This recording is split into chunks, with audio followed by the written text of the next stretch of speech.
말씀 받도록 하겠습니다.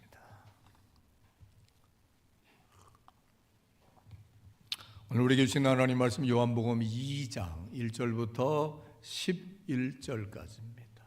전 세계 교회가 이 말씀 다 봤는데 함께 교독해서 받겠습니다. 한번 고백해 볼까요? 누가 주시는 누구에게 누구 들으라고 정말로요?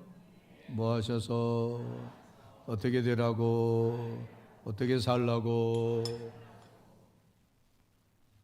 어떻게 믿으라고 그러다가 어디서도 꼭 만나자고 진심으로 믿고 원하시면 크게 아멘. 한 절씩 교독해서 받겠습니다. 사흘째 되던 날 갈릴리 가나에 혼례가 있어 예수님의 어머니도 거기 계시고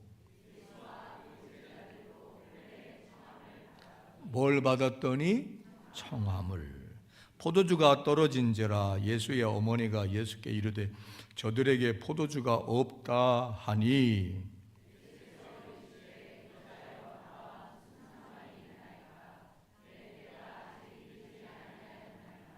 그의 어머니가 하인들에게 이르되 너희에게 무슨 말씀을 하시든지 그대로 하라 하니라.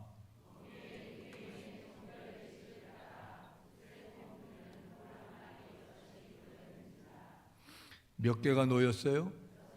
예수께서 그들에게 이르시되 항아리에 물을 채우라 하신즉 아귀까지 채우니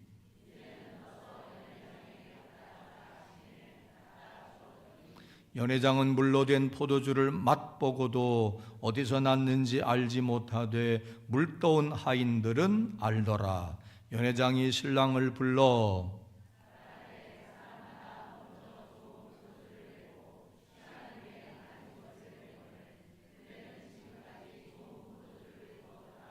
같이요. 예수께서 이 첫 표적을 갈릴리 가나에서 행하여 그의 영광을 나타내심에 제자들이 그를 믿으니라.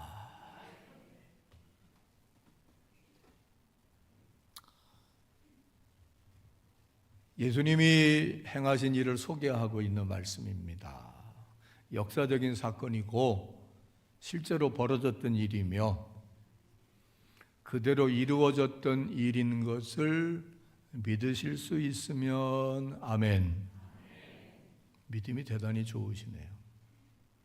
하긴 뭐 죽었다 살아난 것도 믿으시는 여러분이니까. 물을 가지고 뭐를 만드신? 포도주를 만드신. 그런 일이 가능하다고 믿으세요? 아니 금방 믿는다고 그랬죠. 그런 일이 가능하다고 믿으세요? 물이 변하여 포도주가 되게 하는 일을 예수님이 행하셨다고 하는 거 믿어져요? 아니 왜 시간 길게 가게? 우리는 못해도 예수님은 하실 수 있었을 거라고 믿어져요? 내가 질문을 잘못했구만. 믿읍시다. 믿읍시다. 사실 예수님에게는 이게 쉬운 일이었을까요? 어려운 일이었을까요? 쉽기도 하고 어렵기도 한 일이죠. 이 말씀을 가지고 여러 각도에서 이 말씀을 음미하고 또 진리를 발견하고 할 수 있는 소재거리이기도 합니다. 이름하여 물이 변하여 포도주가 되게 하신 일은 예수님께서 공식적으로 공개적으로 이제 활동하시면서 첫 번째 하셨던 일이에요. 근데 오늘 본문은 표적이라고 그랬어요. 다시 말하면 표적이란 말은 기적과 다른데 뭔가 의도된 기사와 이적이다. 즉 이 사건을 통해 예수님은 또 하나님은 뭔가를 보여주시고 알려주시기 위해서 벌이신 일이다 하는 걸 알 수 있어요. 그게 뭘까요? 여러분이 이 말씀을 통하여 우선 예수님에게다 초점을 맞춰 볼 때에 예수님이 물이 변하여 포도주가 되게 하시는 분이시다. 능력이 대단하다. 그렇게도 볼 수 있지만 그게 오늘 나와 여러분에게는 무슨 메시지를 주고 무슨 의미를 주는 것이냐 하는 것을 가지고 한번 생각해 보기를 바라요. 포도주 좋아하시는 분들 한번 아멘 해봐요. 와인 좋아하시는 분들 발 들어봐요. 그런 의미에서 보면 여러분 그렇게 포도주를 좋아하지도 즐겨하지도 필요하지도 않을지 몰라요. 그렇죠? 권사님 좋아해요? 안 좋아해요? 그럼 뭐 물이 변하여 포도주가 되게 하신 예수님 나에게 별로 의미가 없네. 그렇지 않습니까? 이 표면적인 사건만 보지 말고 이면의 의미와 메시지와 뜻을 헤아리자 하는 얘기를 하는 겁니다. 잔치집에 가셔서 포도주가 떨어졌다는 이야기를 듣고 예수님은 그 집에 필요한 포도주를 공급해 주셨어요. 이렇게 놓고 보면 필요한 것을 뭐 해주시는 예수님? 공급해 주시는 예수님 하나님이라고도 볼 수 있어요. 또 다른 의미는 없을까? 오늘 제목이 그 메시지를 여러분에게 전해주고 있어요. 어두운 곳에 뭐를? 어두움에서 빛으로 이끌어 주시는 분. 결론입니다. 자, 하나씩 살펴봅시다. 그러면 왜 예수님은 물이 변하여 포도주가 되게 하는 기적, 다시 말하면 포도주를 만들어 주셨을까 하는 겁니다. 1번, 예수님이 포도주를 원래 좋아하셔서. 2번, 주인들이 만들어 달라고 그래서. 3번, 당신의 능력을 보여주고 싶어서. 이 대목에서 한번 질문해 볼게요. 예수님이 굳이 여러분이 좋아하지도 않고 예수 믿는 우리들이 즐겨하지도 않는 포도주를 굳이 만들어 주셔야 할 이유가 있었을까 하는 겁니다. 나 같으면 물이 변하여 커피를 좋아하니까 커피를 만들어 주셨다 그러면 좋아할 거예요. 이유가 있어요. 자, 예수님이 지금 어디에 참여하고 계시지요? 혼인잔치.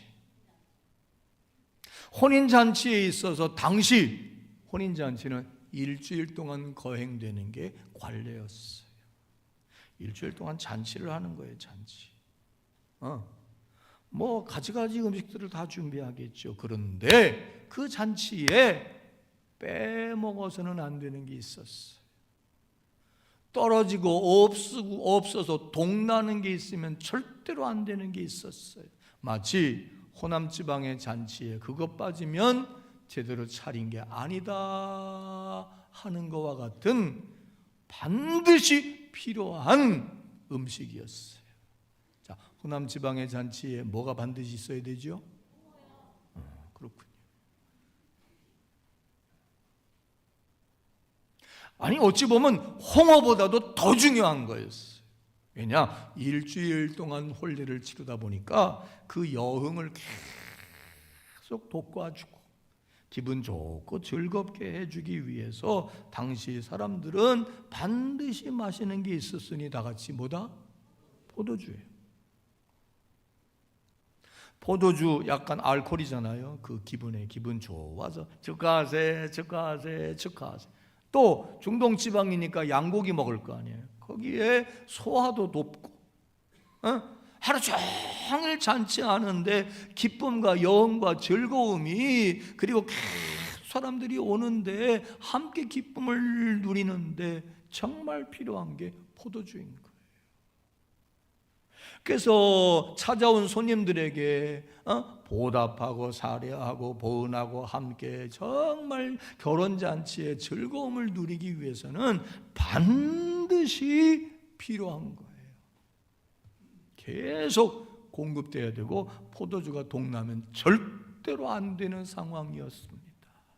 이해갑니까?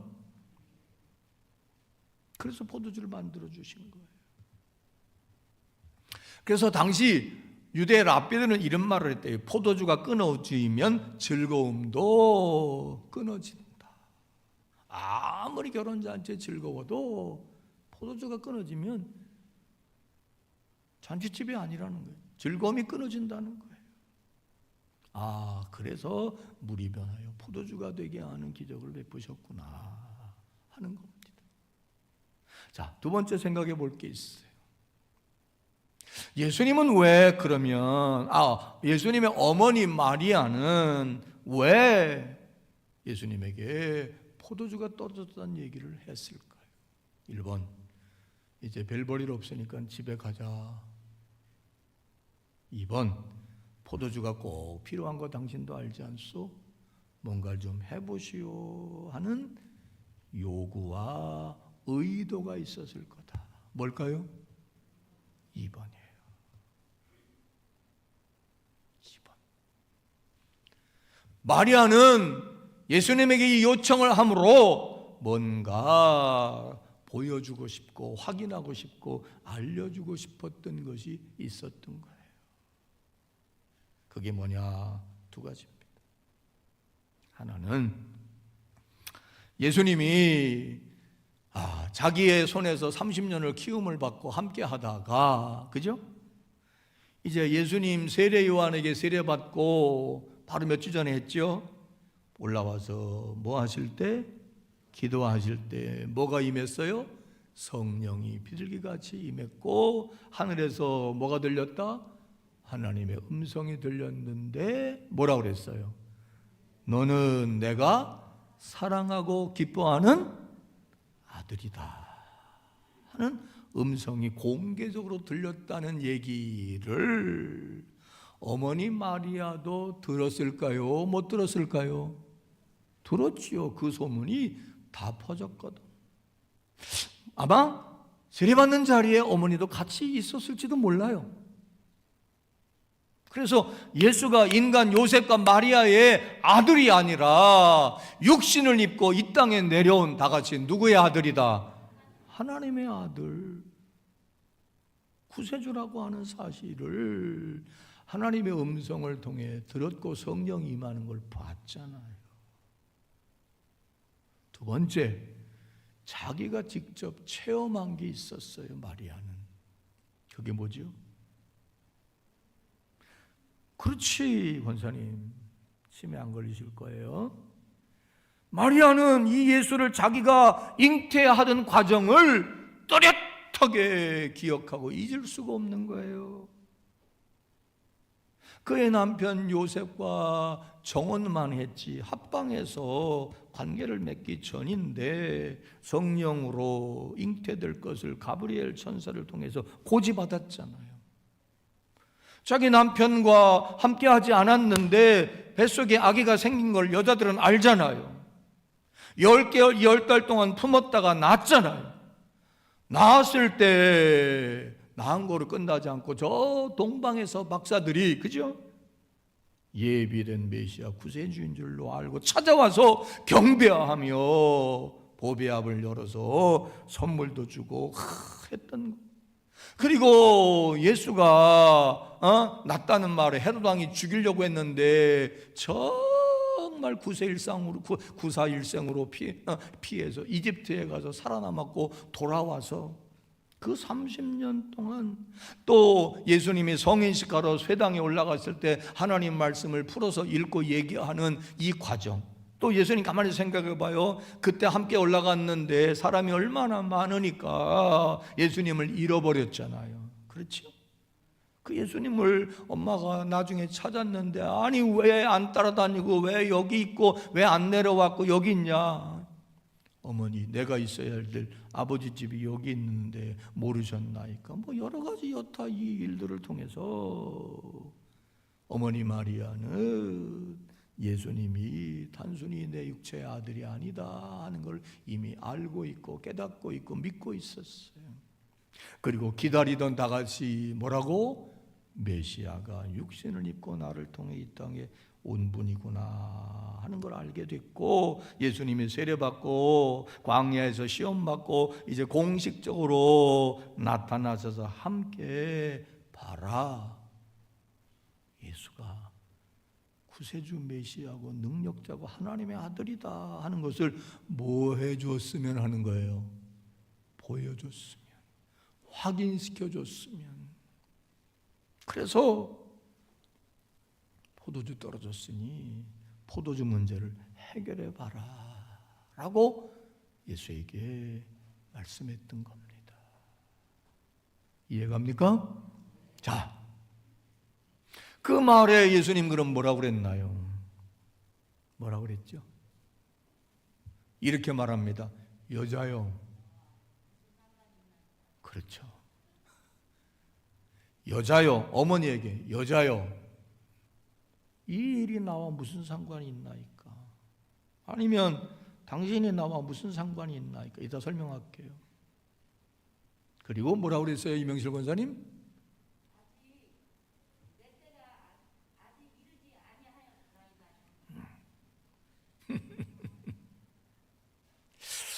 왜 이런 말을 했을까? 더군다나 그죠?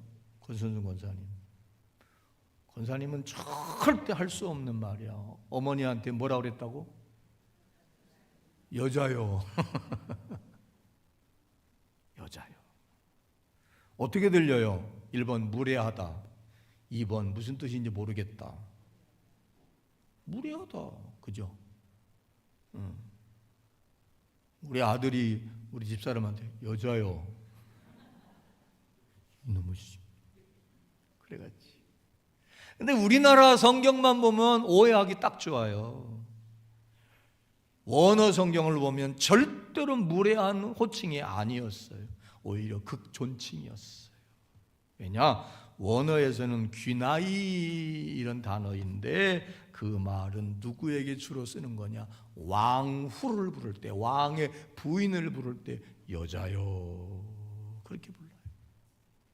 그리고 일반인이 부를 때는 특별히 자기 아내를 가장 다정스럽게 부를 때 여자요. 그런데 특별히 최대 존칭으로 한없는 사랑을 내포하고 있는 거예요. 그러니까 여러분이 여자요 그럴 때 생각하는 거는 완전히 정반대라니까. 어머니에게 예의를 갖춰서 최대한 존경을 표하면서 그러면서도 하고 싶은 말이 있기 때문에 여자요 그렇게 부른 거예요. 자, 이해가면 아멘. 예수님 이해가죠? 그러면서 하는 말이 뭐냐? 한번 따라 합시다. 여자요, 당신이 나와 무슨 상관이 있나이까?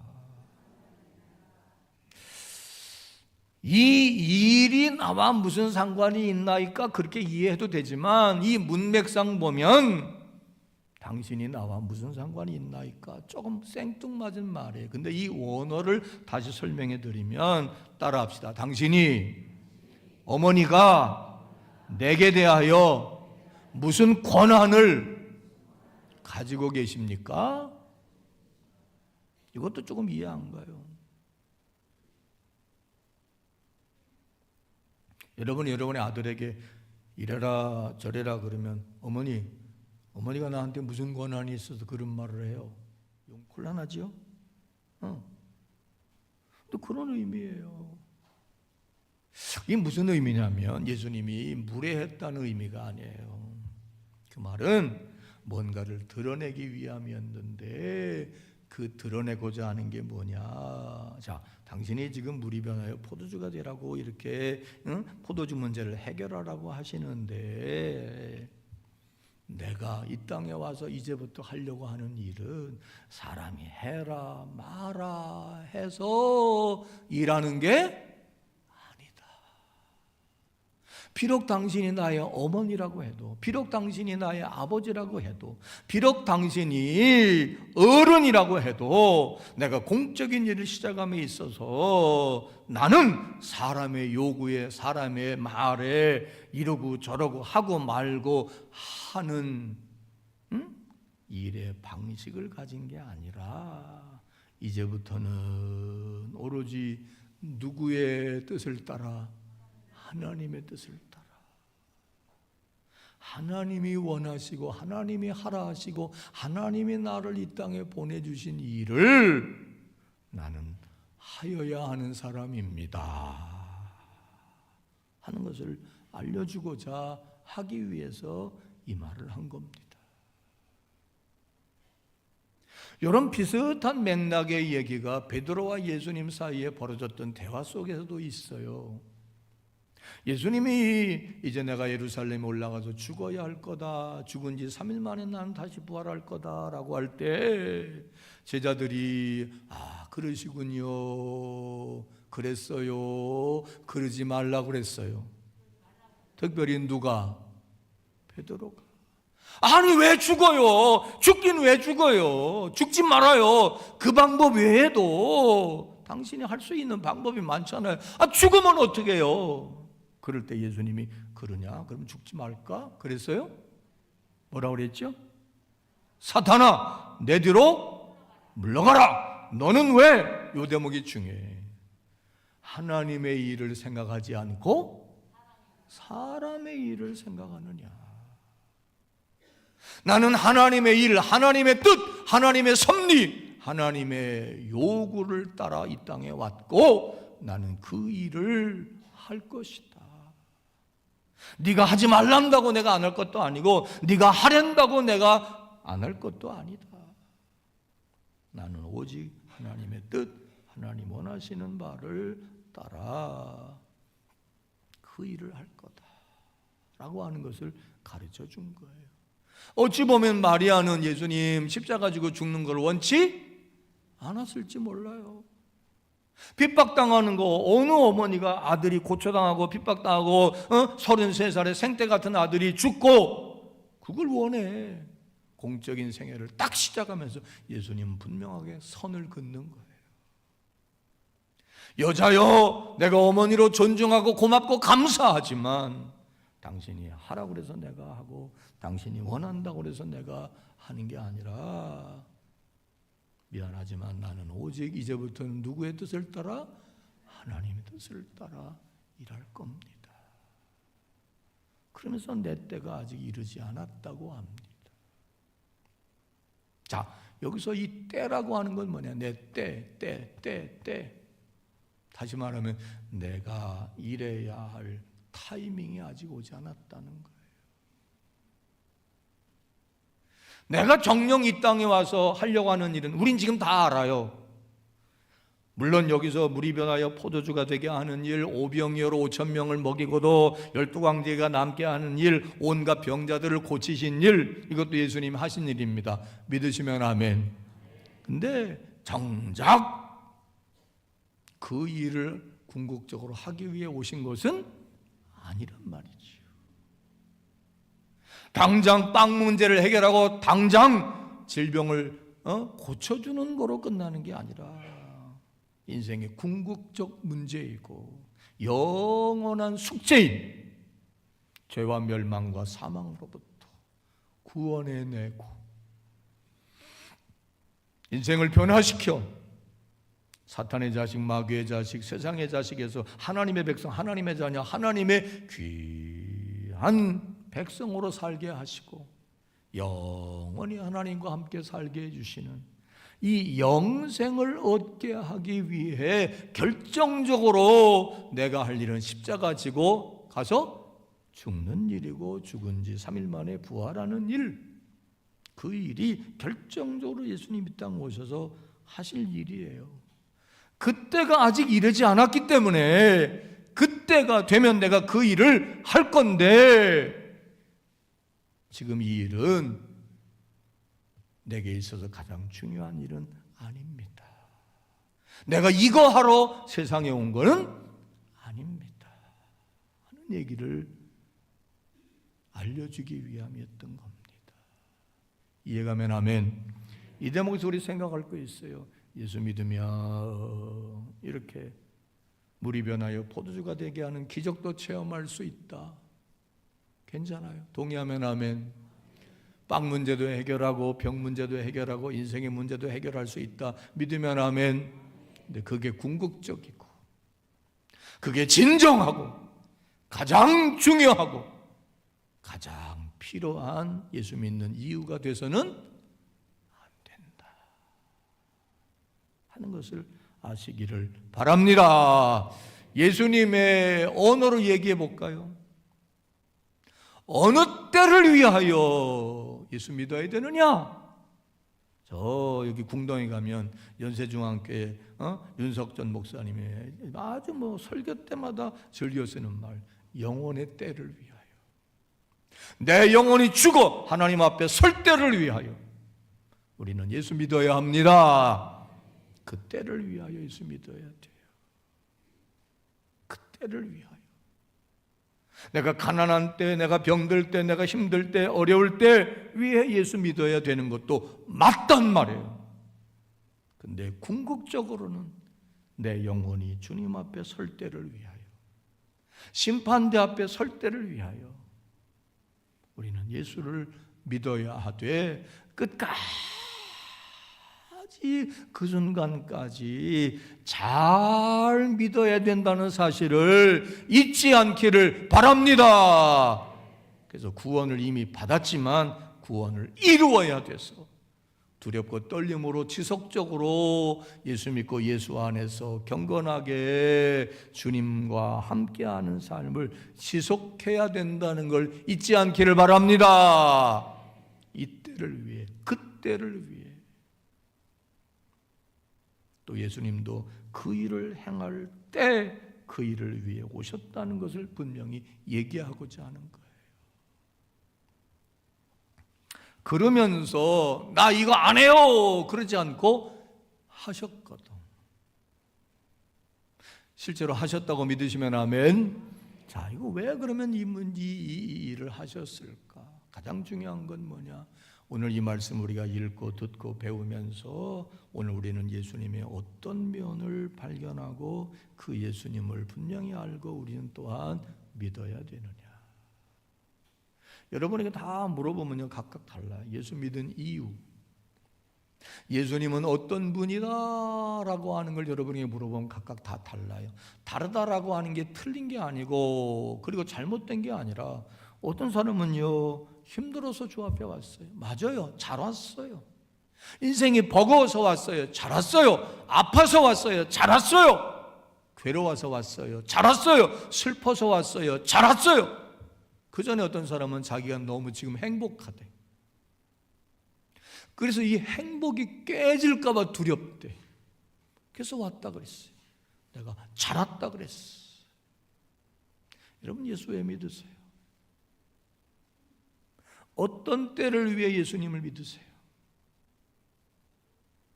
영혼의 때를 위해, 마지막 때를 위해서도 믿어야 하지만 오늘 예수님이 그로 끝나지 않고 포도주를 만들어 주신 것을 통하여 우리 제 남편 잘 들어, 왜 예수를 믿어야 되고 내 인생의 어떤 때를 위해 예수를 믿어야 되나 하는 걸 발견해 보자.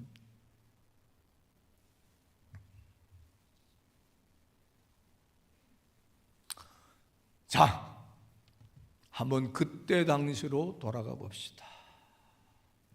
물론 예수님이 자비한 마음이고 사랑의 마음이 있어서 일을 하셨을 거예요. 굳이 안 해도 되는데 말이죠.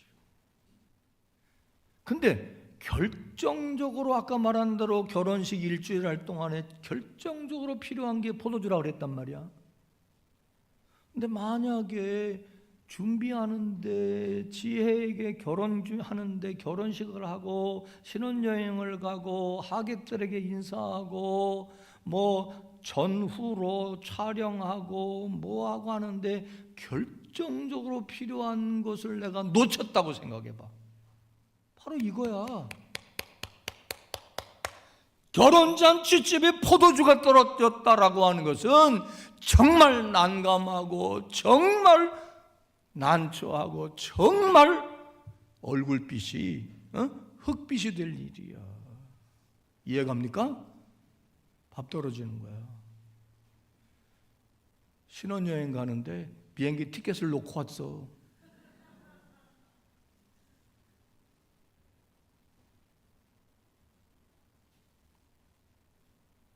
이것보다 난감하고 난처하고 마음이 힘들고 얼굴이 흑빛이 되고 이걸 어떻게 해야 되나 어떻게 해야 되나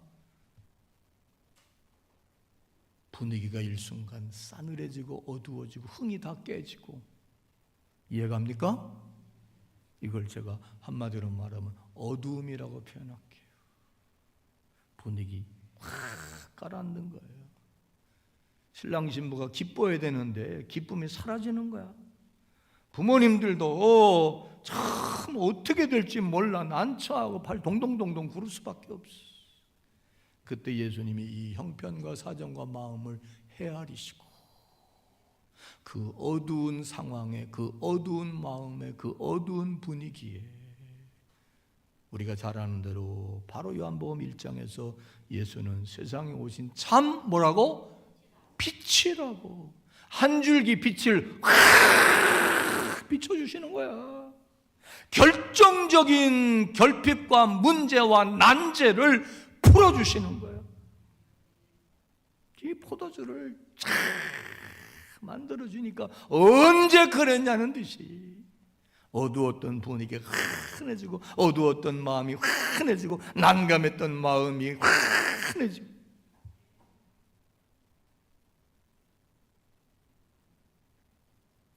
논산훈련소 가면요 훈련병들이 제일 즐겨 부르는 떼창이 있대요. 뭔지 아시죠? 실로함. 어떻게 가사가 어떻게 돼? 군대 갔다 와보셨어? 어두운 밤에 캄캄한 밤에 새벽을 떠난다. 그 다음 뭐지? 종이 울리고 닭이 울어도 내 눈에는 오직 밤이었어. 훈련소에 들어가 앉아있는 애들이 마음이 어두울까요? 밝을까요? 내가 9시에 뱉어도 이야기했는데 우리 아들 군대 갈 때 이 생각이 지금도 해. 또렷해. 그 밝고 명랑하고 맨날 콧노래 부르던 애가 바로 입구까지 갈 때까지 밝더라고. 근데 막상 줄 서서 딱 들어가려고 하는데 보니까 내가 입대껏 한 번도 보지 못한 표정이 나오더라고. 또 그 안에 들어가서 입소해가지고 다 신고하고 이제 마지막 부모님하고 인사하고 헤어지는 거야. 그때 우리를 바라보는 눈을 잊을 수가 없어. 영혼이 없어.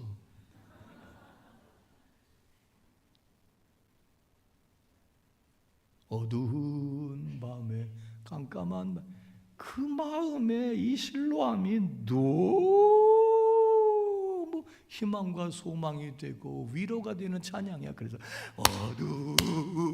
막 울면서 부른대. 깜깜한 밤에. 예수님, 그분은 어떤 분이냐? 인생의 어두운 날에, 어두운 순간에, 어두운 삶의 자리에 어두움이 밀려올 때 빛을 비춰주셔서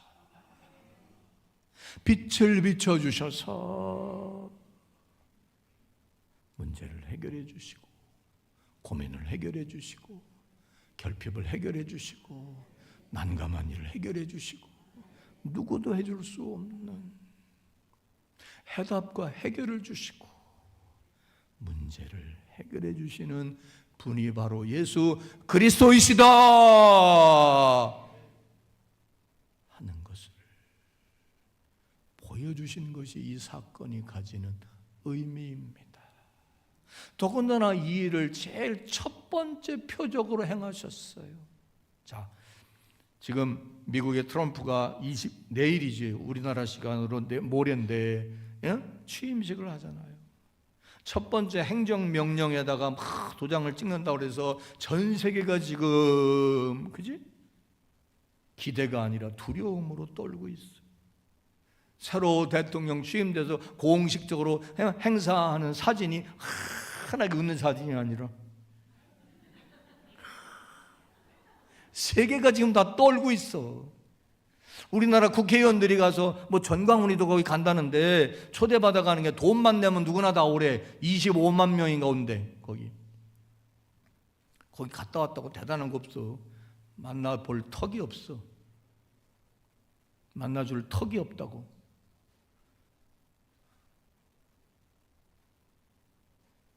첫 번째 무슨 정책을 펴고 첫 번째 무슨 법안에 사인하고 첫 번째 행보가 뭐냐?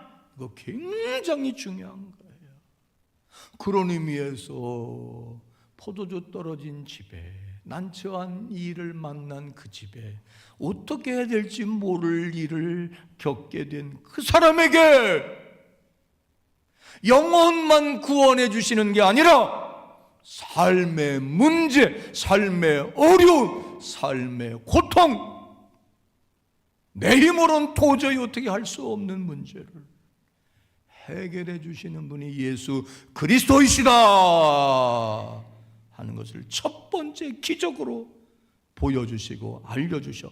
그 일을 통해 제자들이 예수가 그리스도인 것을 오늘 본문을 보면 뭐하게 되었더라? 믿게 되었더라.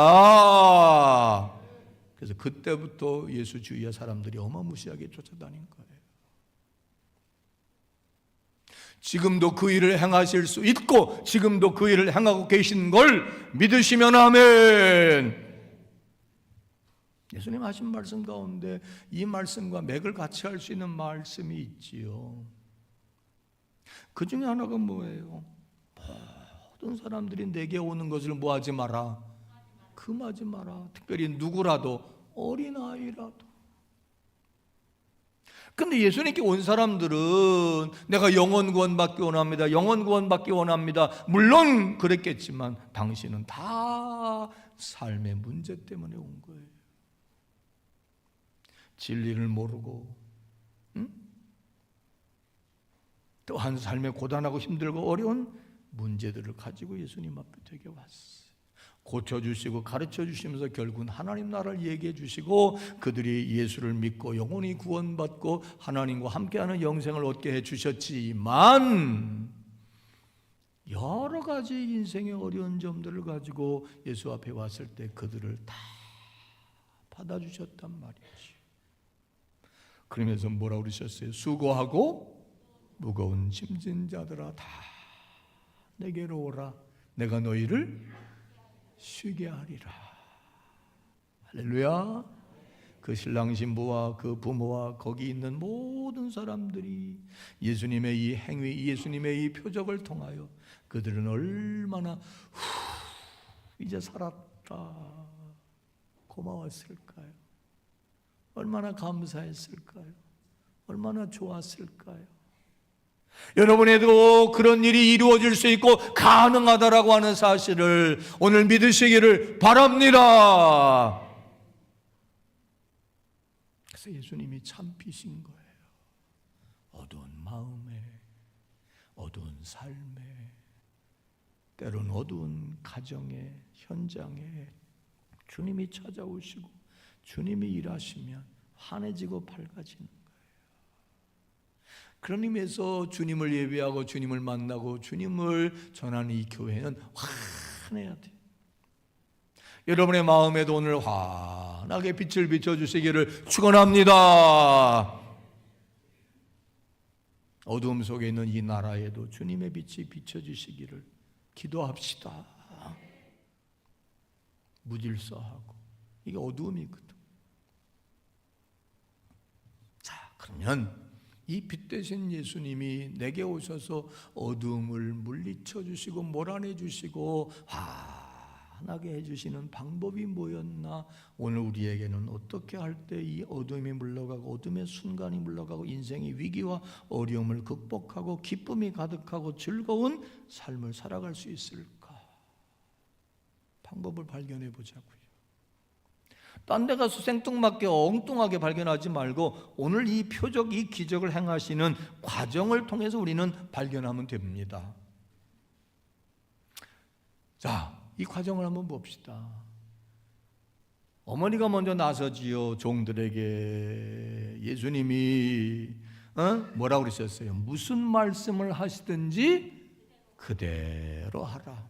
한번 합시다. 무슨 말씀을 하시든지 그대로 하라. 그런 방법을 가르쳐 주었어요. 무슨 말씀을 하시든지 그대로 하라.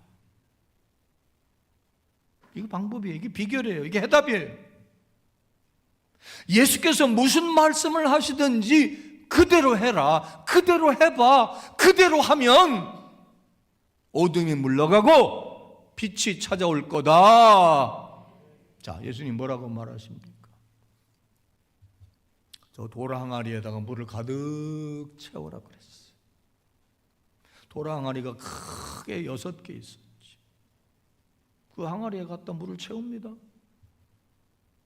힘들기도 했겠죠. 어렵기도 했겠죠. 속으로 야야 이거 물 채운다고 뭐 이게 물이 포도주가 되겠어. 우린 이미 알지만 그때 당시 그 사람들 돌아가 봐봐요. 듣도 보도 못한 일을 지금 하는 거야. 오로지 누구의 말씀 때문에? 예수님 말씀이기 때문에.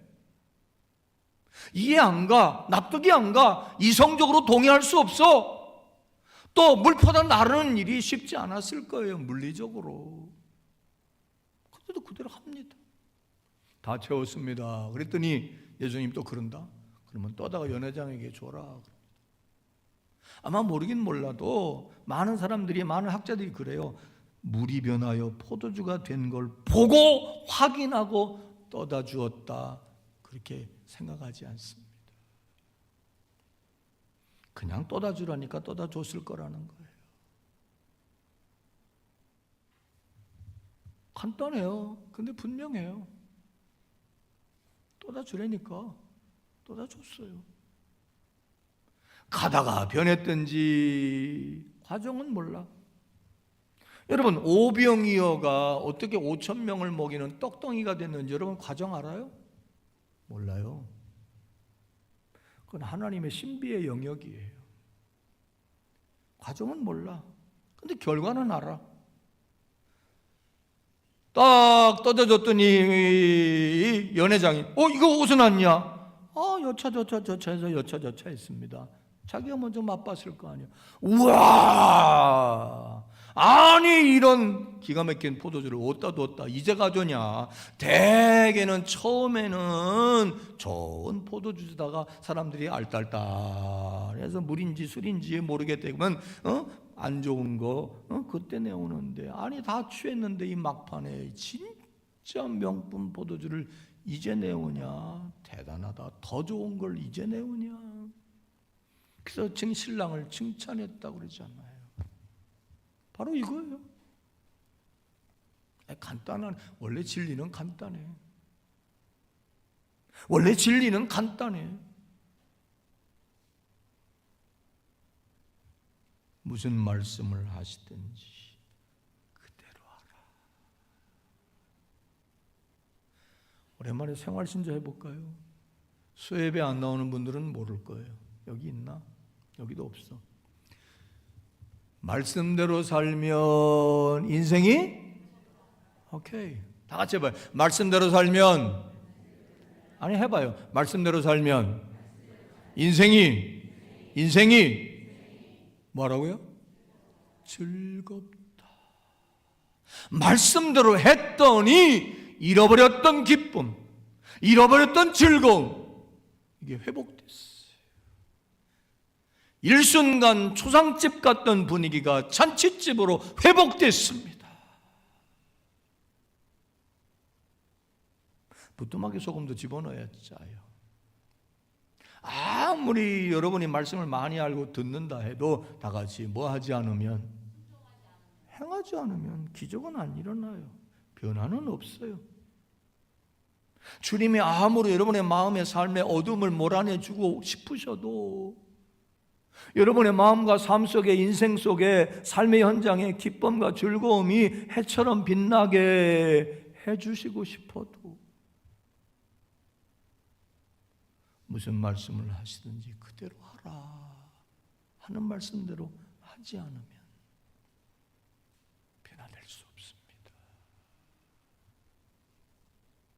아멘.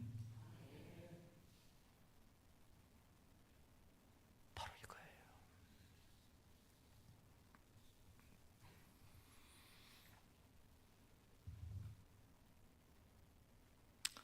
마리아도요, 예수님이 뭐라고 말씀하실지 몰랐어요. 그렇기 때문에 무슨 말씀을 하시든지 그대로 하라고 한 거예요. 사실요, 여러분에게 해답으로 주어지는 말씀이 무슨 말씀인지 몰라요. 때로는 여러분에게 버거울 수 있어요. 이해 안 갈 수 있어요. 힘들 수 있어요. 그렇죠? 선생님의 말이 이해 안 갈 수 있어요. 부모님의 말이 이해 안 갈 수 있어요. 힘들 수 있어요. 하나님, 예수님 말씀이 우리 다 어렵다 그럽니다. 근데 성경은 뭐라고 그랬어요? 하나님 말씀은 어려운 것도 아니고 먼 것도 아니라 그랬어요. 하나님이 어렵고 불가능하고 힘들고 도저히 인간으로 할 수 없는 일을 하라, 그러면 내가 복 주시리라, 그렇게 말씀하지 않으셔요.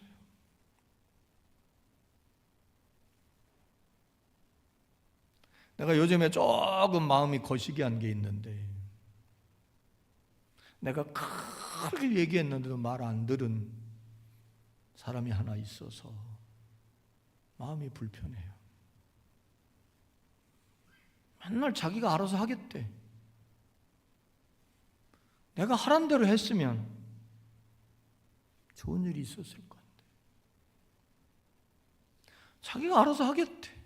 자기 방법대로 하겠대. 자기 계획대로 하겠대. 자기 마음대로 하겠대. 난 그렇게 하면 안 되는 거 아는데 제발 내가 하란 대로 좀 하라고 했는데 아니나 다를까, 힘들고 어려워도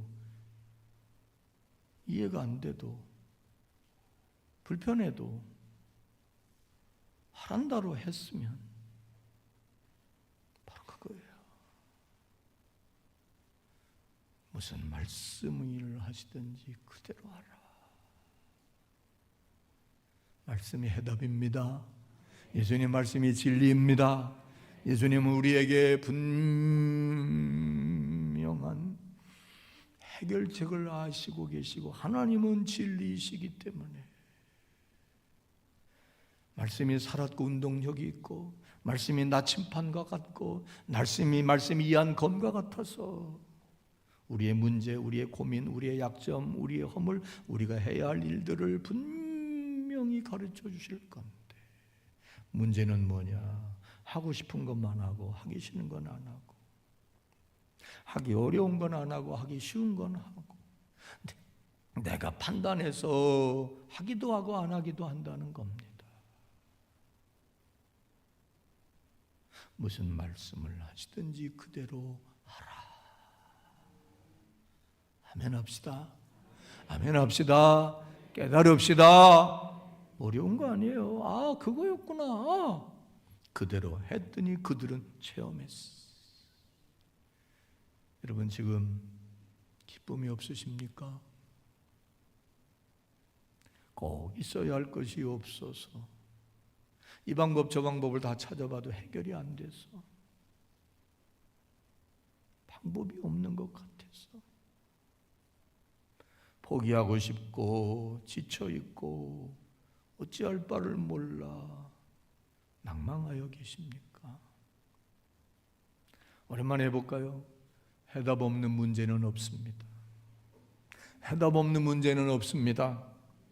나는 못해도, 나는 어려워도 하나님이 함께 하시면 할 수 있습니다. 감당할 능력도 주시고 말씀도 주시고 옆에서 응원도 해주시고 진리이신 주님이 분명히 우리의 문제를 아시고 말씀으로 찾아오실 겁니다. 다만 시키는 대로, 말씀하시는 대로 그때그때마다 준행하고 이행하고 실천하면 반드시 어려움을 물리쳐 주시고 어두움을 물리쳐 주시고 마음에 빛을 비춰 주시고 삶에 빛을 비춰 주시고 문제와 난제를 해결해 주시고 위기와 어려움을 모면하게 해 주시고 해처럼 빛나고 환하고 밝고 건강하고 행복하게 살아가게 해 주실 줄로 믿읍시다. 새벽 둡니다. 금년 안에 여러분에게 나에게 무슨 일이 있을지 모릅니다. 그러나 두려워하지 맙시다. 불안해하지 맙시다. 안 됐다고 포기하지 맙시다. 주님이 살아서 성령과 말씀으로 여러분의 갈 길을 인도해 주실 겁니다. 그때마다 무슨 말씀을 하시든지 이해가 되든 안 되든 힘들고 어려울지라도 내가 믿음을 가지고 전적으로 신뢰를 가지고 그대로 준행해 보리라 하는 각오만 있으면, 그리고 그대로 행하면 잘 되게 해주시고 환하게 해주시고 승리하게 하시고 부끄러움 당하지 않게 하시고 영광 돌리고 영광 드러내며 살 수 있게 해주실 줄로 믿읍시다. 기도하겠습니다.